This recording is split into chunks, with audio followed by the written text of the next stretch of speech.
What's cracking, y'all? I'm Nick Danger, and you're now tuned into the Art of MV. Welcome to my channel, and thanks for watching the video. Like the page on the way in, man. Subscribe to the page, and leave it all in the comment section for me. Quick continuance of happy accidents, and we are gathered at this video to witness the holy matrimony of the Verselab MV-1 to the Phantom X-A alphabet. So after coming up with a couple of tracks by using the MIDI bed, the keyboard from the Phantom, just to trigger the internal patches and sounds from the Verselab, I just figured I'd go all the way and just make it a two-way relationship where this is basically committed to this, at least for the experimentation and the explanation for you guys and myself, the learning of what exactly are the limits of the MV-1 Verselab when controlling an external piece of MIDI gear that's also feeding it audio, right? So you gotta remember the Phantom brings its own sampler, full-fledged super synthesizer, its own great set of patches and rhythm kits, as well as stuff like phrase recording, and it brings the keyboard. So it brings a good amount of resources to be controlled from here, and I won't see how we can max that out, right? So this is what you're going to do first. Of course, to make it two-way MIDI, you're going to have to MIDI out to the X and MIDI in to the Roland Phantom. So basically, this is the MIDI master, this is the MIDI slave, and you would hook it up here as such, right? You also want to dedicate the external outputs to the Phantom or your whatever keyboard you're using to the inputs of the Roland MV-1 Verselab, right? Now, once you do that, now basically the secret track that you haven't been using because you don't use the inputs that much, now you're using the secret track. So at least my secret track. So you want to go ahead and make the input settings, record measures 8. You can turn up the line gain if you like, and you can also turn up the external level. So you can give it a little noise, basically. You can turn it up a little bit. Now, that's not necessary with the Phantom. The Phantom's fine just like it is, so I'm not going to make those settings. But you do have the option to go ahead and adjust your input before you get started, right?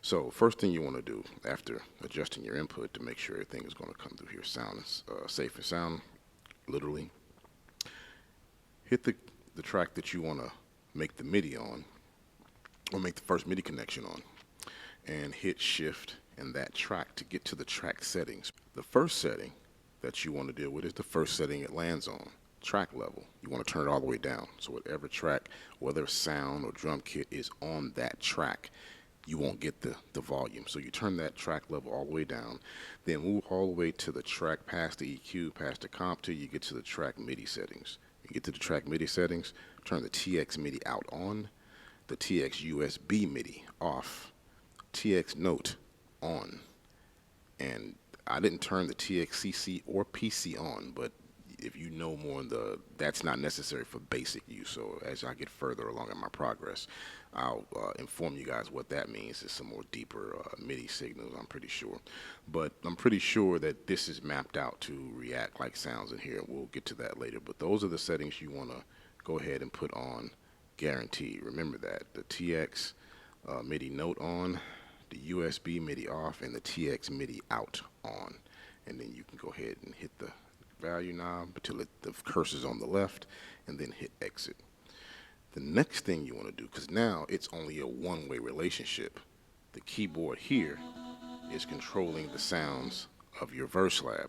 But now, if you would have tried to play your keyboard sounds itself, you won't hear anything because you haven't made the next setting. So you want to bounce out of there and go to your system settings, and now go to system MIDI. Auto channel is going to be off. By default, turn it on the desired MIDI channel. In my case, it's channel 1. So now it's a full-fledged two-way relationship with now the available sounds from the Phantom coming in the input, and I also got two-way where I can play keys for the Phantom itself and trigger the sounds from the MV-1 Verselab. Another thing that's cool about this is that you can treat the Phantom sounds the same way you do the Verselab stuff, and that's like divide the chords into major and minor chords like this.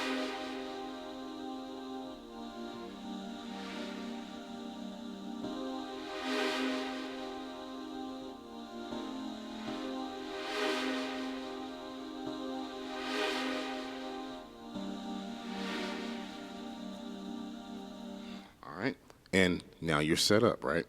So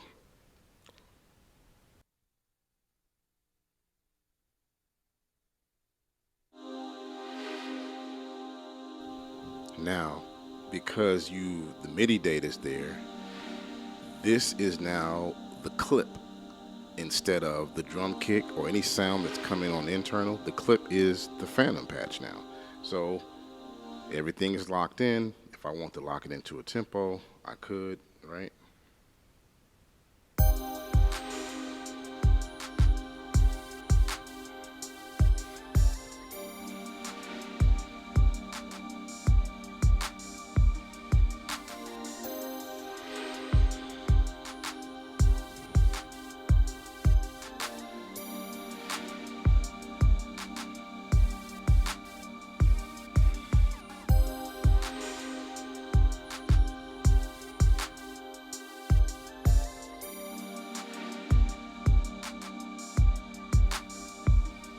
And there you have it, man. A two-way relationship with the Phantom X. I'll come with more stuff as I get deeper into using the sampler in context with the MV-1 Verselab. But this is getting more and more close to acting like this one. The deeper you get into this one, the more you see it is a true MV. It is an MV. Sadly enough, a lot of us didn't recognize it, but yeah, a lot of the same characteristics, like being able to